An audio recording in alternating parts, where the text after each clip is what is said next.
La mayoría de nosotros imaginamos la Edad Media como una época sombría de carne dura, pan agrio y una dieta dominada por la escasez. Pero entre las sombras de castillos y caminos de tierra, crecía una riqueza vegetal que pocos hoy recuerdan. No eran cultivos comerciales ni productos de élite. Eran plantas humildes, salvajes, llenas de poder. Los campesinos y monjes que las cultivaban no usaban pesticidas, fertilizantes ni riego automático. Usaban lo que tenían: tierra fértil, lluvia ocasional y un conocimiento profundo, transmitido de generación en generación. Esas plantas, nutritivas, resistentes, curativas, no solo ayudaban a sobrevivir, sostenían comunidades, sanaban cuerpos, y ahora, siglos después, están esperando regresar, porque lo que fue olvidado puede ser recordado, y lo que una vez alimentó a los pueblos puede alimentar tu hogar hoy. ¿Qué sabían los agricultores medievales que hemos perdido? ¿Cómo cultivaban superalimentos sin saber que eran súper?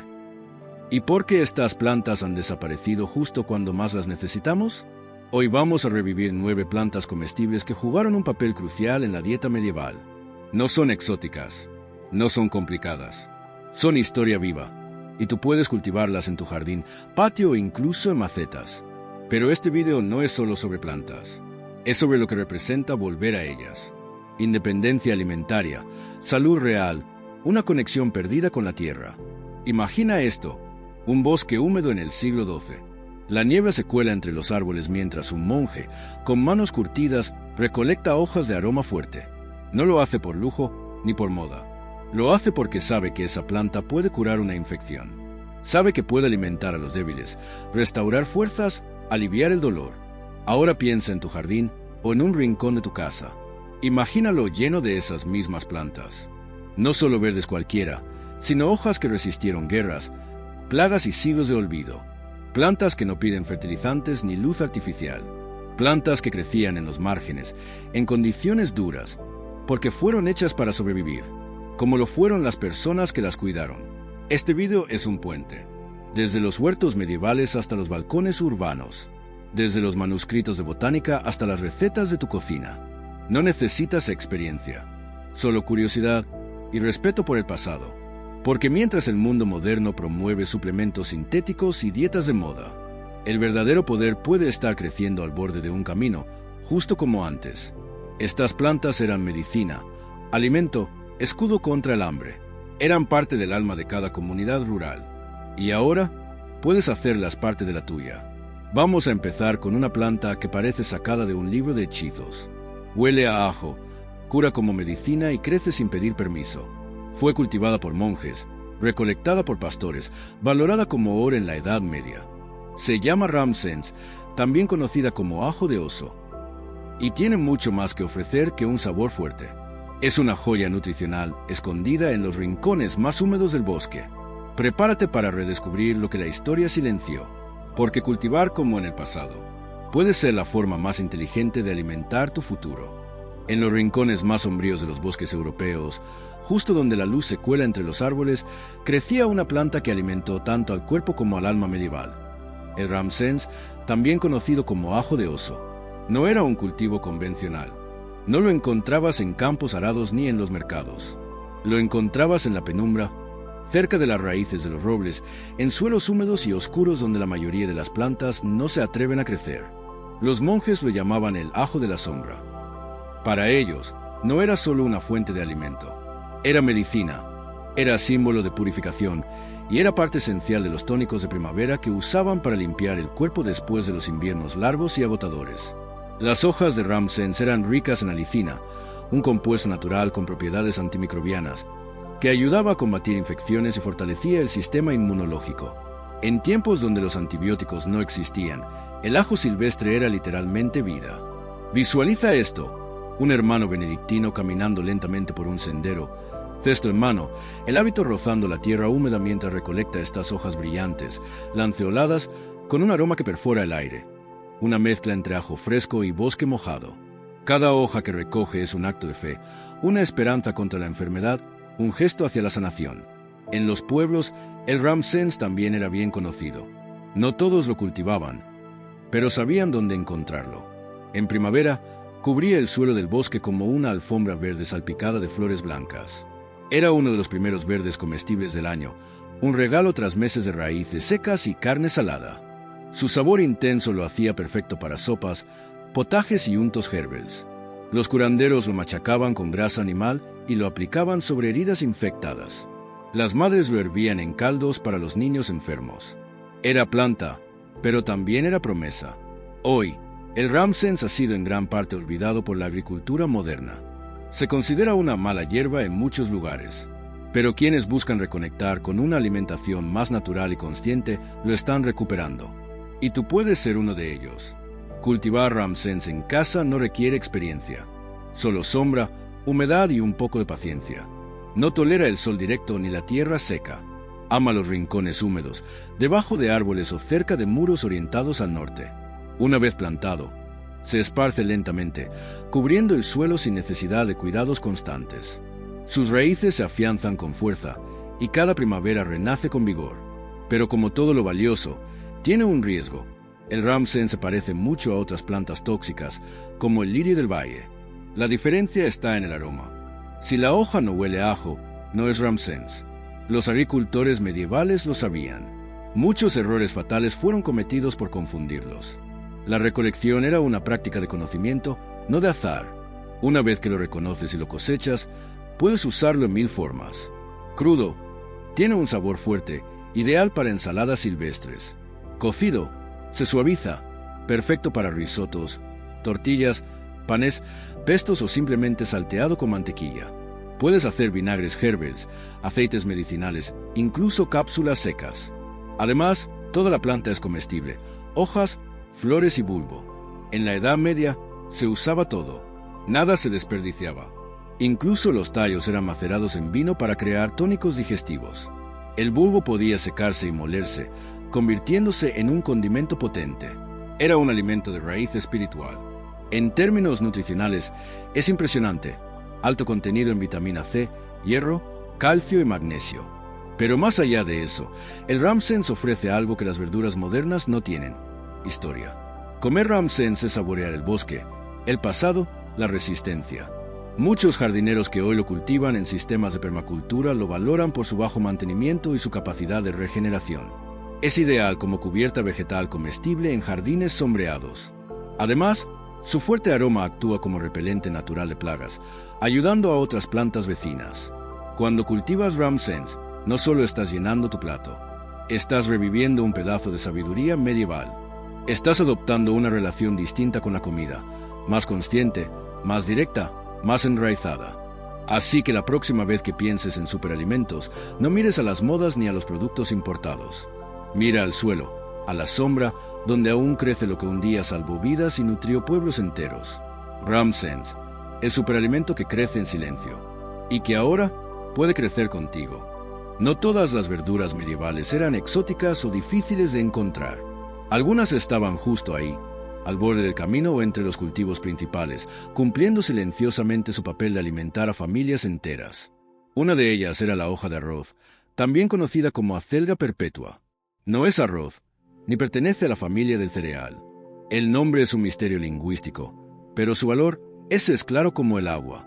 En una época donde las estaciones marcaban lo que se comía y la conservación era un arte de necesidad, la hoja de arroz era una bendición. Verde, resistente y casi inmortal en condiciones frías.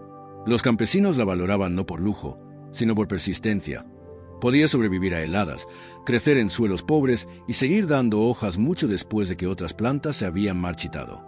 Mientras las coles se pudrían y las espinacas se secaban, la hoja de arroz seguía creciendo. Podías cosecharla una y otra vez sin arrancarla. Cada hoja cortada era reemplazada por otra, como si la planta supiera que tenía una misión más grande. Y no solo era abundante, era rica. Altos niveles de hierro, magnesio, vitaminas A y C la convertían en un alimento esencial para tiempos de escasez. Se la mezclaba en sopas, panes, estofados. Los niños la comían sin rechistar porque tenía un sabor más suave y dulce que otras hojas amargas de la época. Había un dicho entre los agricultores: si el rey come faisán, yo como hoja de arroz y vivo más. Y quizás tenían razón. La longevidad no siempre viene del lujo, sino de lo que el cuerpo entiende y agradece. Pero no era solo para la cocina. La hoja de arroz también tenía valor medicinal. Se usaba como laxante suave, como tónico digestivo cuando se secaba y mezclaba con grasa. Se aplicaba sobre heridas para acelerar la curación. Era lo que hoy llamaríamos una planta funcional, aunque en ese entonces nadie usaba nombres complicados. Solo sabían que funcionaba. Los jardineros medievales adoraban su bajo mantenimiento. Podía crecer sin fertilizantes, sin sombra especial, sin agua extra. Y además, resistía a las plagas. Las raíces profundas buscaban humedad por sí solas. Era ideal para jardines de monasterios, patios rurales o incluso para crecer entre piedras. Hoy, la hoja de arroz ha caído casi en el olvido. Pocos saben que puedes tener una verdura perenne que vuelve cada año y que no requiere replantar. Pero aquellos que la redescubren no la sueltan. Cultivarla es sencillo. Prefiere el clima templado a frío, el sol parcial o completo, y agradece los suelos con buen drenaje. Una vez establecida, crece sin pausa. Puedes cosechar hoja por hoja, sin dañar la planta. Y su sabor, delicado, terroso, ligeramente dulce. Más suave que la espinaca, menos fibrosa que la acelga. Perfecta para tortillas, rellenos, quiches, cremas o simplemente salteada con ajo y sal. En la Edad Media, los cocineros la combinaban con otras hierbas como perifollo o cebollino para crear pasteles verdes, verdaderos antepasados del pesto moderno. Pero sobre todo, la hoja de arroz era sinónimo de estabilidad. Cuando todo lo demás fallaba, cuando llegaba una helada inesperada, cuando no había carne, cuando el pan escaseaba, ella seguía allí. Las familias más humildes decían que una planta que se queda es una planta que se honra. Y eso era la hoja de arroz, la planta que se quedaba. Nunca era la estrella del plato, pero siempre era el sustento. Hoy puedes traerla de vuelta. En tu patio, en una maceta grande, en un rincón del jardín. Y cada vez que cortes una hoja, recuerda, estás conectándote con siglos de jardinería resiliente, con comidas hechas desde la necesidad y la sabiduría. Porque a veces, lo que más necesitamos no es lo nuevo, sino lo que nunca debimos olvidar. En una época donde el azúcar era un lujo, el limón un mito oriental, y el vinagre aún joven, existía una hoja que aportaba a los platos medievales una acidez natural tan intensa como refrescante. La acedera, conocida como sorrel, crecía en los márgenes de los caminos, en laderas húmedas, a menudo entre arbustos o bajo sombra parcial. Su presencia era sutil, pero su sabor inolvidable. Una sola hoja podía transformar un caldo gris en algo vivo. Un toque en una sopa y el paladar despertaba como si hubiera mordido una rodaja de limón. El secreto estaba en el ácido oxálico, una sustancia natural que le daba a la acedera ese sabor punzante, entre cítrico y terroso. Para los cocineros medievales, esta hoja era una bendición primaveral. En una mesa llena de carnes conservadas y legumbres secas, la acedera traía frescura, brillo y un destello de salud. Se usaba como base de sopas, en salsas para carnes, en tortas herbes y en rellenos de pasteles. Las hojas más jóvenes se comían crudas en ensaladas silvestres. Las más viejas, cocidas en guisos para ablandar su fuerza. Era el ingrediente secreto en recetas de campesinos y nobles por igual. Pero no era solo sabor. La acedera era un tónico digestivo, una aliada contra la fatiga y una planta depurativa. Los herbolarios medievales la recetaban para enfriar la sangre, limpiar el hígado y aliviar dolores estomacales. Sus propiedades antioxidantes y diuréticas eran bien conocidas, incluso sin los términos científicos modernos. En los monasterios se la usaba como planta de transición entre estaciones. Cuando las raíces del invierno se agotaban y aún no habían brotado las verduras del verano, la acedera era de las primeras en surgir, y lo hacía sin ser llamada. Brotaba por sí sola, sin ayuda, como una promesa verde. Hoy, su cultivo es tan fácil como en el pasado. Se adapta a la mayoría de los climas, tolera suelos pobres y prefiere el sol parcial. Una vez plantada, se extiende con rapidez.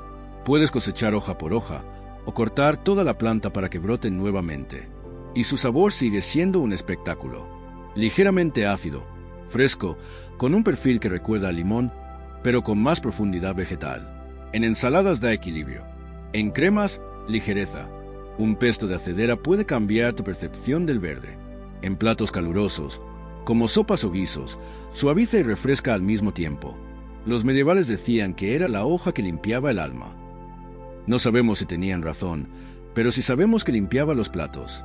Siempre se terminaba primero. Y aún hay más. La acedera también era planta de supervivencia. En tiempos de hambruna, Cuando los campos fallaban, la gente se lanzaba al monte en busca de sorrel. Crecía sin necesitar cultivo, sin fertilizantes. Donde había tierra, había cedera. Donde había sombra, había sabor. Y en los jardines nobles se cultivaban variedades más suaves, con hojas más grandes y sabor menos agresivo. Era una planta tan valorada que algunos señores la incluían en sus listas de diezmos como bien esencial. Hoy, puedes volver a hacerla parte de tu dieta y de tu jardín. Y no por nostalgia, sino porque sigue siendo uno de los verdes más resistentes, nutritivos y deliciosos que existen. Pocas plantas combinan con tanta elegancia la historia, la salud y la gastronomía. Cuando siembras a cedera, no solo estás cultivando una hoja, estás sembrando una conexión con siglos de cocina sencilla, profunda, directa al paladar. Y la próxima vez que pruebes una ensalada con limón, piensa que hubo un tiempo en que no había limones, pero si había sorrel. Si hubiera una planta que representara la ternura dentro de la dureza medieval, esa sería la malva. Pequeña, discreta, de flores suaves y hojas redondeadas, era más que una simple hierba silvestre. Era alimento, medicina y consuelo. Crecía entre piedras, a los lados de los caminos, en campos abandonados y patios de monasterios. Y dondequiera que lo hiciera, era bienvenida. Los pueblos antiguos la llamaban la amiga del estómago y la madre de los intestinos. Y con razón, sus hojas y flores son ricas en mucílagos, una sustancia gelatinosa natural que calma las mucosas, suaviza la garganta y alivia el sistema digestivo. En tiempos donde no existían jarabes, ni pastillas, ni antibióticos, la malva era el primer recurso de abuelas, monjes y parteras. Se usaba cocida como espinaca, agregada a sopas, fermentada para obtener un sirope espeso que calmaba la tos.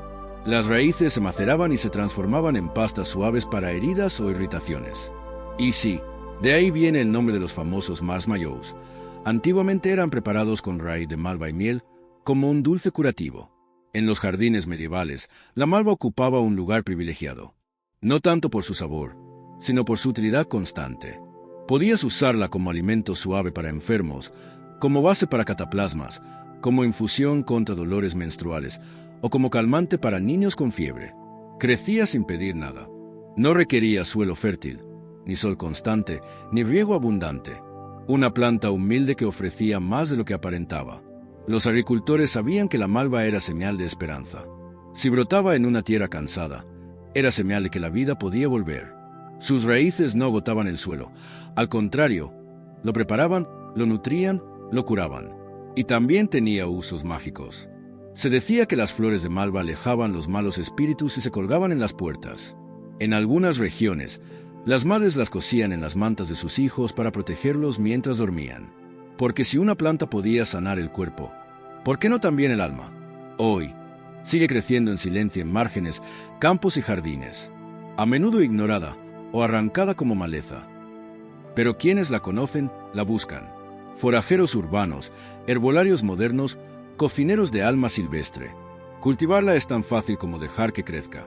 Sus semillas germinan rápido y tolera casi cualquier tipo de tierra. Las hojas se cosechan jóvenes para ensaladas, más maduras para cocción. Las flores pueden añadirse a infusiones o usarse como decoración comestible. Y toda la planta tiene un efecto suave, equilibrante, sin efectos secundarios agresivos. Su sabor, tierno, ligeramente herbáceo, con textura mucilaginosa que en guiso se transforma en una base cremosa sin necesidad de nata ni harinas.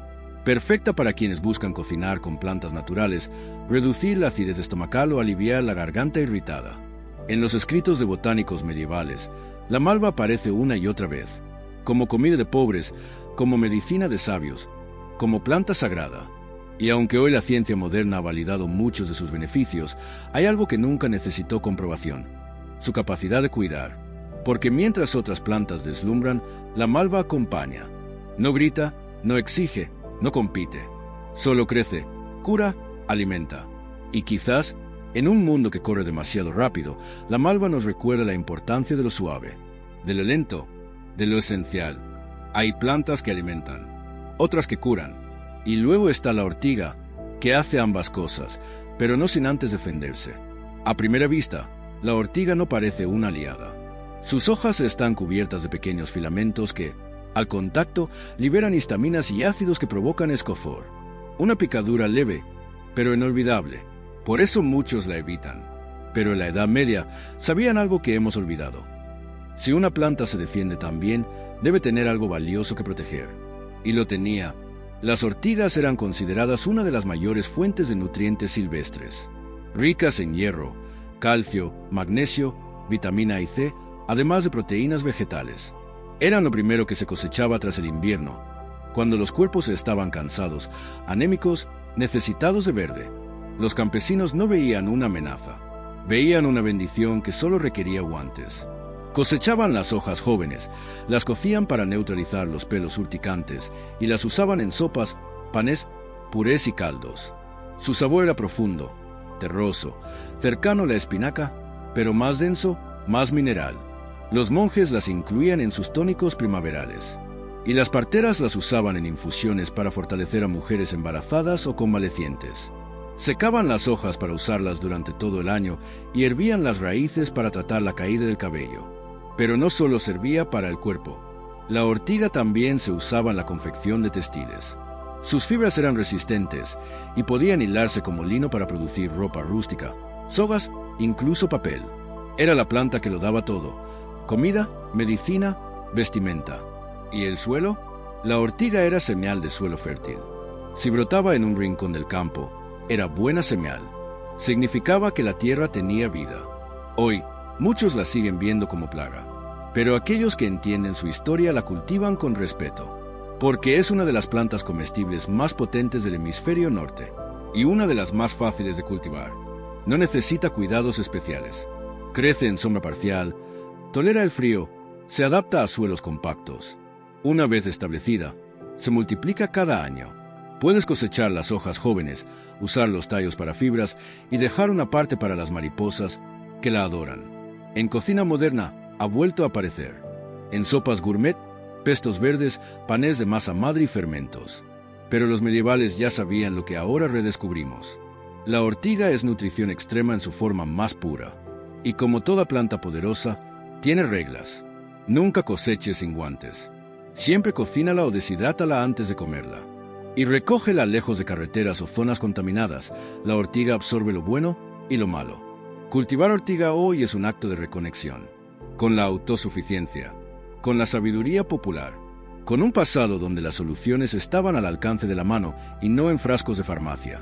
Porque en los tiempos más duros, las ortigas no eran maleza, eran medicina, y quizás lo siguen siendo. Si alguna vez existió una planta humilde con alma de noble, fue el chervil o perifollo. No se trataba de cantidad, sino de carácter. Pequeño, de hojas finas, aroma sutil y sabor anisado, el perifollo era conocido como la hierba de la renovación. En la Edad Media no solo se usaba para cocinar, se plantaba con intención, se cosechaba con respeto. Era una de las pocas hierbas que unía lo espiritual, lo medicinal y lo culinario en un solo tallo. Crecía mejor en primavera, cuando la tierra aún estaba fría y húmeda, y eso lo convirtió en símbolo del renacer natural. Los monjes lo sembraban en los huertos de los monasterios justo después del último hielo, y lo recolectaban para preparar tónicos que limpiaban el cuerpo y fortalecían el alma tras los meses oscuros del invierno.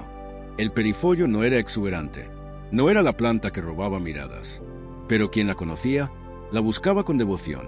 En las cocinas nobles, se usaba en sopas ligeras, tortillas de hierbas y platos de huevos. En la mesa campesina, se mezclaba con vinagre para crear aderezos que realzaban lo simple. Su sabor era suave, pero complejo. Un toque de anís, un eco de perejil, una dulzura herbácea que limpiaba el paladar. Era el tipo de sabor que no abruma, sino que invita a prestar atención. Y por eso, también tenía usos ceremoniales. En algunas regiones, se servía durante la Semana Santa como símbolo de purificación. El perifollo era parte de rituales de limpieza interior y exterior. Una sopa de chervil al comenzar la primavera era casi una obligación espiritual. Desde el punto de vista medicinal, se le atribuían múltiples virtudes: purificar la sangre, estimular la digestión, aliviar la tos y calmar los ojos irritados. Se hacían cataplasmas con sus hojas machacadas para heridas leves, y sus infusiones eran recomendadas para quienes sufrían de insomnio leve o cansancio crónico. Pero lo más valioso era su temporalidad. El perifollo aparecía en un momento específico del año y luego desaparecía. No se le podía forzar. No se le podía hacer crecer fuera de estación. Era una planta de ritmo natural, no de producción, y eso la hacía más especial aún. Hoy, casi nadie la cultiva. Los supermercados no la venden. Las cocinas industriales la han reemplazado con perejil o cebollino. Pero quienes la redescubren se preguntan cómo pudo olvidarse algo tan fino, tan útil, tan lleno de historia. Cultivarla no es difícil, pero exige paciencia. Ama el clima templado y los suelos húmedos pero bien drenados. No tolera el calor fuerte. Por eso se planta a finales del invierno o al inicio del otoño. Una vez establecida, crece rápido. Y si la dejas florecer, sus semillas se esparcen solas y volverá el año siguiente. Una planta que, como su sabor, regresa sin hacer ruido, pero siempre en el momento justo. En tu cocina, el perifollo puede dar un giro inesperado a cualquier plato. Una pizca sobre una sopa caliente, una mezcla con mantequilla, una adición final a una tortilla. Y de pronto, lo simple se vuelve especial. Pero cultivar perifollo no es solo un acto de sabor, es un acto de reconexión. Con el tiempo, con los ciclos, con una forma de alimentarse que no sigue relojes artificiales, sino el latido de la tierra. La Edad Media estaba llena de supersticiones, sí, pero también estaba llena de observación profunda. Y sabían que las plantas como el perifollo no estaban allí por casualidad. Estaban para recordarnos lo esencial, lo que calma, lo que limpia, lo que regresa. En los manuscritos de botánica se escribía que el perifollo era una planta de sabios. Porque no gritaba, no se imponía, simplemente estaba allí, para quienes sabían mirar. Hoy puedes volver a sembrarlo, en un rincón tranquilo, en sombra parcial, con tierra fértil y un poco de fe. Y cuando brote y lo pruebes por primera vez, sabrás que no solo sembraste una planta, sembraste una historia. Entre todas las hierbas que sobrevivieron a los fríos medievales, pocas eran tan valoradas como el chervil de primavera, también conocido como Winter Savory. Mientras otras plantas dormían, esta florecía. Mientras los jardines se helaban, esta crecía. Era la hierba de los meses difíciles, la que sostenía la cocina, la botica, cuando todo lo demás había desaparecido. Su sabor era fuerte, picante, con un carácter que recordaba al tomillo y al orégano, pero con un toque aún más seco, más firme. Era como si el invierno se hubiera convertido en especia. Y por eso, los cocineros medievales la amaban. Podían conservar carnes, enriquecer caldos, sazonar legumbres duras. Bastaba una pizca para transformar un potaje de cebada en un plato festivo. Pero no se usaba solo por gusto. El chervil de primavera tenía poder medicinal. Los herbolarios lo recetaban para aliviar problemas digestivos, expulsar gases, estimular el apetito y calmar cólicos. En infusión, era un tónico estomacal. Macerado en vinagre, ayudaba a conservar alimentos y limpiar heridas. Se decía que un poco de esta planta en cada comida evitaba enfermedades durante los meses de encierro. Y como crecía incluso en suelos pobres, su presencia era común tanto en jardines nobles como en patios humildes. Los monjes la plantaban junto a otras hierbas resistentes, creando bancales de medicina viva. Sabían que la combinación de clima frío y tierra seca potenciaba sus aceites esenciales, y como repelente natural de plagas, protegía al resto del huerto. Hoy, el chervil de primavera sigue siendo una joya olvidada. Pocas personas saben que puedes tener una planta perenne que te regala hojas todo el año, especialmente cuando más las necesitas. Se adapta al frío, no teme la nieve y agradece el sol directo tanto como la sombra parcial. Cultivarla es sencillo. Solo necesitas un suelo bien drenado y evitar encharcamientos. Es de bajo mantenimiento y sus pequeñas flores blancas también atraen polinizadores en primavera. En la cocina moderna está resurgiendo. Chefs que buscan sabores profundos, auténticos, han comenzado a usarla en embutidos caseros, mantequillas de hierbas, platos de legumbres y fermentos. Pero nada de esto es nuevo. Es volver a lo que ya se sabía. El chervil de primavera es sabor, salud y estabilidad. Y su carácter va más allá del plato. Simboliza resistencia, persistencia, la capacidad de seguir dando incluso cuando todo alrededor parece detenido. Para las familias medievales, era la hierba que nunca los abandonaba. Siempre estaba allí, verde, lista, fuerte.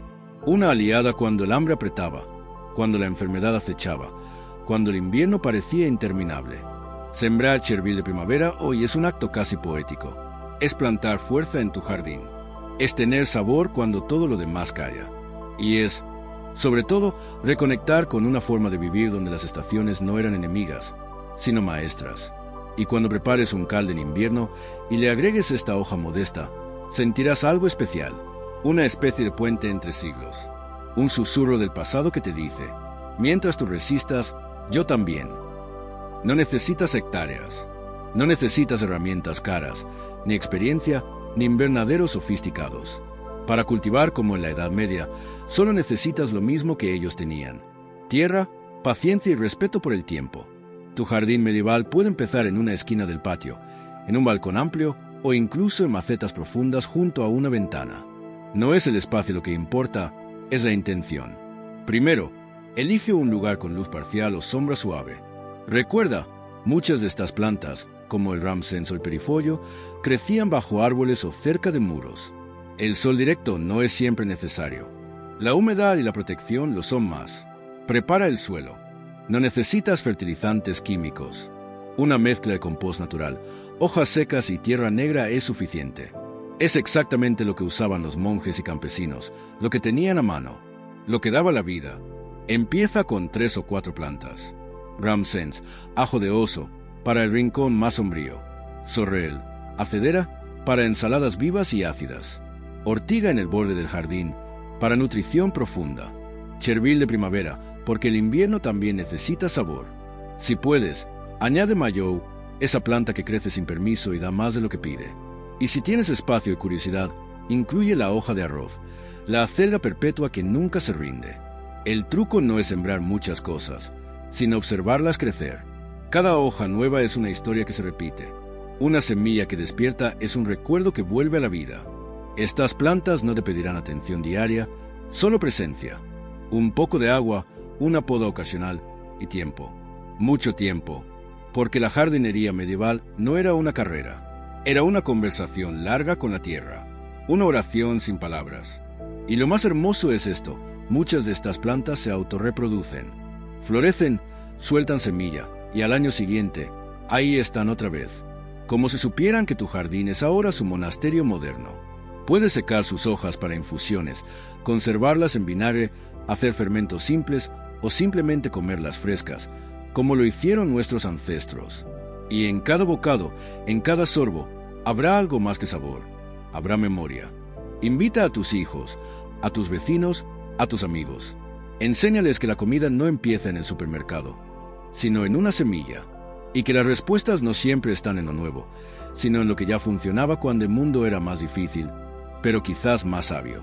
Cultivar un jardín medieval no es solo cultivar plantas, es cultivar calma, es sembrar sabiduría, es rebelarse suavemente contra un sistema que olvidó la raíz. Y si alguna vez dudas, si piensas que no tienes mano verde, recuerda esto: durante siglos, quienes sembraban estos superalimentos no eran expertos, eran sobrevivientes, como tú, como todos nosotros. Entre las grietas del suelo húmedo, donde las piedras conservan el rocío, crecía una planta que fue durante siglos la aliada invisible de la respiración.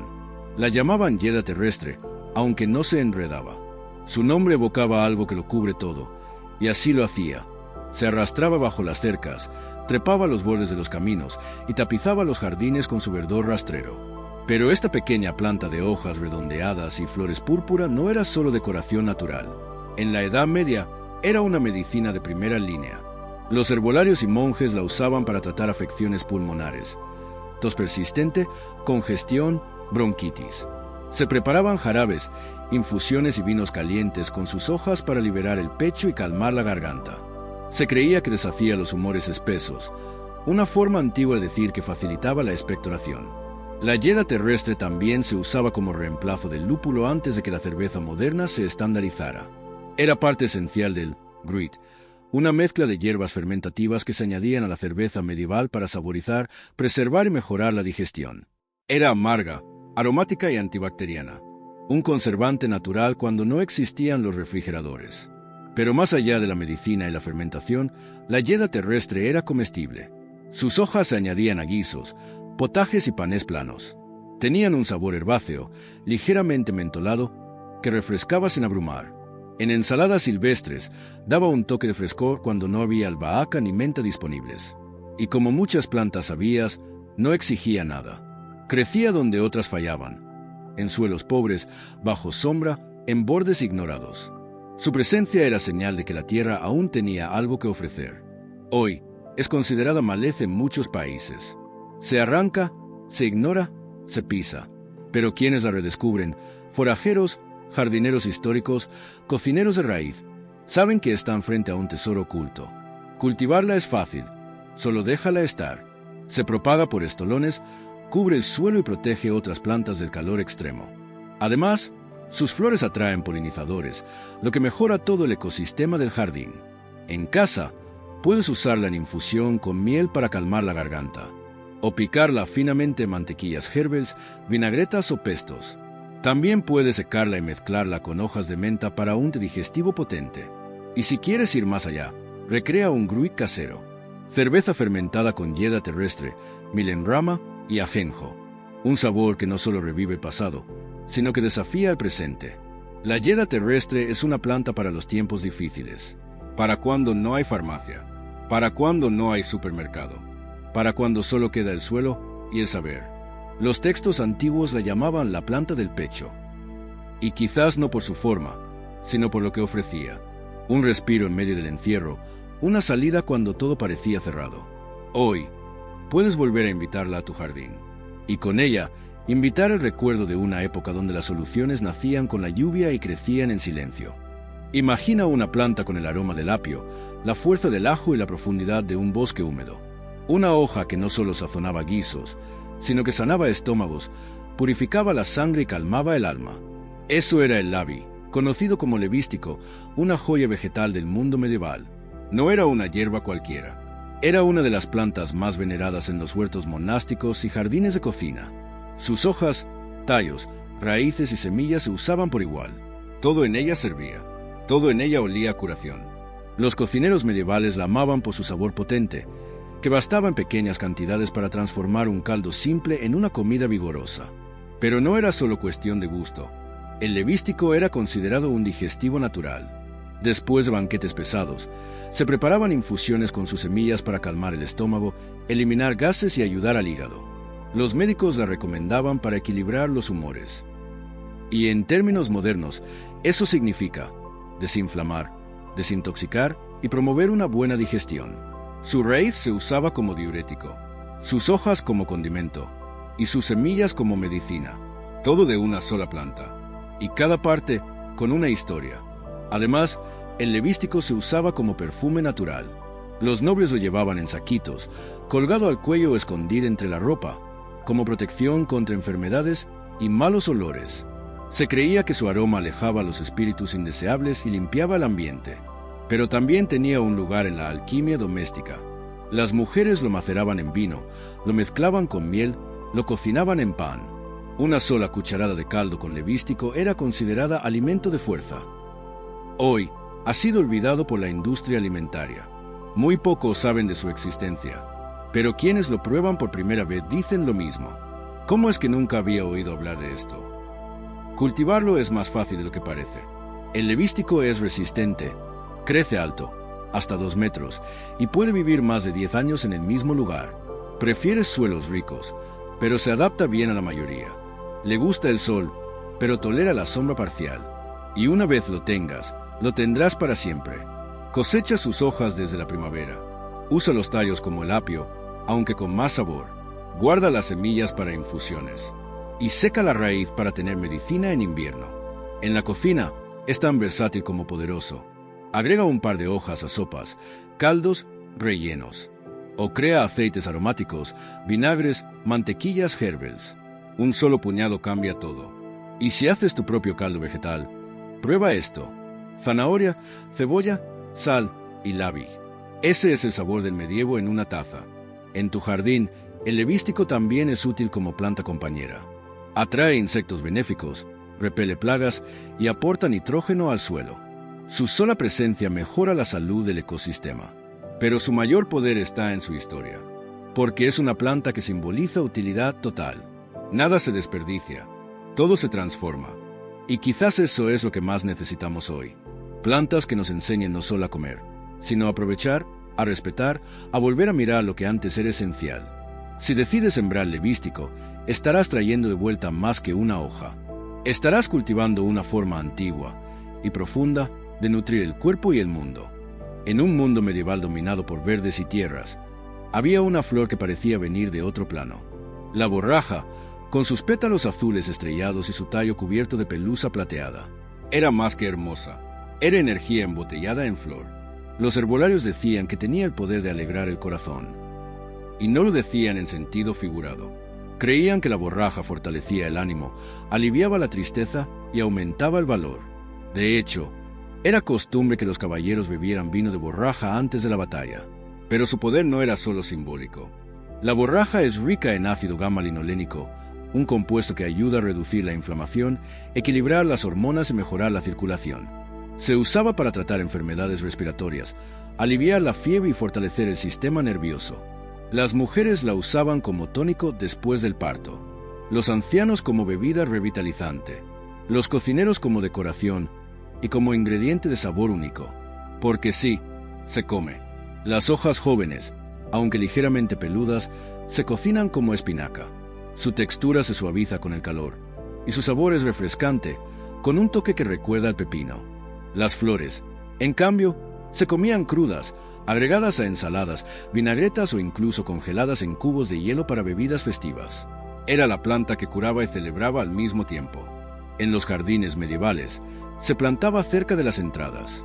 Se decía que su presencia protegía la casa, y su capacidad de atraer abejas la hacía esencial para mantener el ciclo de vida del huerto. Hoy, la borraja sigue creciendo en los márgenes, a menudo olvidada, pero quienes la conocen la cuidan como a una reliquia viva. Cultivarla es sencillo. Le gusta el sol directo, el suelo bien drenado y florece sin pedir demasiado. Una vez establecida, se siembra sola. Vuelve cada año, más fuerte, más abundante. Y cuando florece, el jardín entero cambia. Las flores azules atraen no solo a insectos, sino también a miradas, a memorias. Puedes usarla fresca, cocida, seca o como infusión. Las hojas ayudan a eliminar líquidos, aliviar resfriados, fortalecer las glándulas suprarrenales. Las flores, además de comestibles, son calmantes suaves. Y no es casual que se relacionara con el valor, porque la borraja no teme al frío.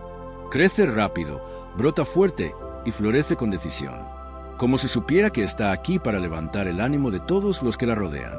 En tiempos donde el miedo y el cansancio eran moneda común, esta planta ofrecía más que nutrientes. Ofrecía aliento, un, si puedes natural, color azul cielo. Hoy, en un balcón o una maceta, puedes plantar borraja. Y cuando florezca, sabrás que estás viendo la misma flor que miraron campesinos, monjes, guerreros y curanderas, y que su mensaje no ha cambiado. Sé fuerte, sé hermoso, sé útil. Entre todas las hojas humildes de la Edad Media, el mastuerzo, también conocido como creso berro de jardín, era el que más rápido crecía y el que más rápido actuaba. No era una planta para adornar, era una planta para limpiar, depurar y despertar. En un mundo donde el pan era pesado, la carne salada y las digestiones lentas, el mastuerzo era una hoja de impacto, pequeña, de sabor picante, parecida al rábano en intensidad, pero mucho más fácil de cultivar. Podía crecer sobre un plato húmedo, en tierra pobre o incluso en un trozo de tela húmeda. Los monjes decían que donde no hay nada, el mastuerzo llega primero. Su crecimiento era tan rápido que se usaba como símbolo de renacimiento y renovación. En los ayunos de Cuaresma, cuando se evitaban las carnes y se buscaba purificar el cuerpo, esta hoja picante era protagonista, no solo por su sabor, sino por sus efectos. Estimulaba la digestión, ayudaba al hígado, eliminaba toxinas, limpiaba la sangre. Los textos de medicina lo clasificaban como ardiente y seco, ideal para expulsar los humores sobrantes. Y aunque hoy no usemos esos términos, sabemos que el cress es rico en vitamina C, hierro, ácido fólico y antioxidantes. En tiempos donde el escorbuto rondaba tras los inviernos largos, estas hojas verdes eran medicina pura. No se cocinaba, se comía crudo, con pan, en ensaladas, mezclado con vinagre o sobre sopas tibias. El toque picante no era un lujo, era un impulso. Despertaba el apetito, aceleraba el metabolismo y ayudaba al cuerpo a recordar que aún podía sanar. Además, era una de las pocas plantas que cualquiera podía cultivar. Pobres, monjes, niños. Solo hacía falta un poco de humedad, unas semillas y unos días. Y ahí estaba una cosecha exprés de salud. En algunos monasterios, Se ofrecía como parte de las primeras comidas tras los ayunos largos.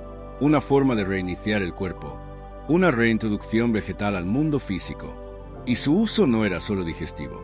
También se usaba para aliviar dolores menstruales, tratar inflamaciones de garganta y como ungüento mezclado con grasa de cerdo para curar abscesos cutáneos. Hoy, aún puedes cultivar cress en la cocina. Ni siquiera necesitas jardín. Un plato hondo, un poco de algodón o papel húmedo y semillas. En 3 días verás los brotes. En 7 puedes cosecharlos. Y su sabor sigue siendo directo, fuerte, auténtico. Perfecto sobre huevos, panes, quesos, sopas o simplemente en agua caliente como infusión con limón. Es una planta que no pide tierra, ni clima, ni espera. Solo intención. Y eso la hizo tan popular en el medievo. Una solución accesible, rápida, viva. ¿Quieres reconectar con una alimentación poderosa, natural y accesible? Empieza por sembrar Mastuerzo. Es económico, rápido y lleno de historia. Y cuando sientas su sabor en la boca, ese golpe verde y fresco, recuerda esto. Estás comiendo lo mismo que comían los monjes tras días de silencio. Lo mismo que comían los campesinos al final del invierno. Lo mismo que ofrecía la naturaleza para comenzar de nuevo.